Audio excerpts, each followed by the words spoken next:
Sorry kung malabo pa rin ito.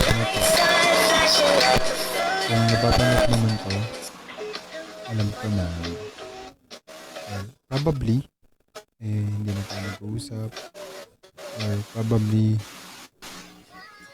matagal na tayong wala.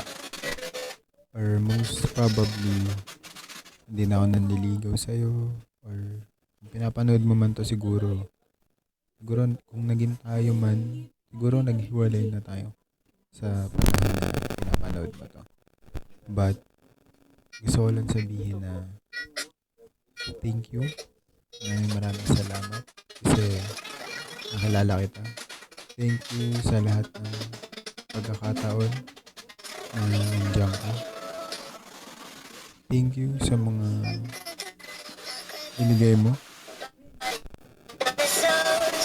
Thank you sa pagmamahal na binigay mo para sa Nag-i-spam chat. Yawa. kaya maraming salamat. Salamat sa Ano memories. to? Thank you sa memories. Nag-i-spam chat ang person. At sa mga oras na Hi. pinapanood mo to, Sino? siguro Yung Oliva. Hello.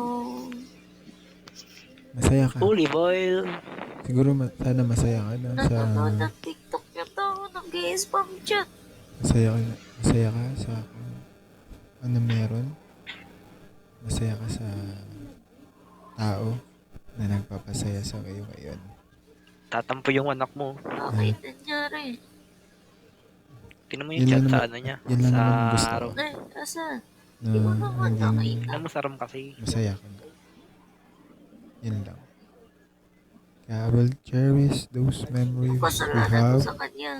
Lahat ng memories Bumalik ko sa na inyo. meron tayo. Mga Ganda memories ko. na Tingnan mo kaso. binuild Bakit natin. nangyari sa boss? Maraming salamat. Wala na. Salamat nga. Wala na akong I love you. boses. Pakay mo ba? Tangin na. Parang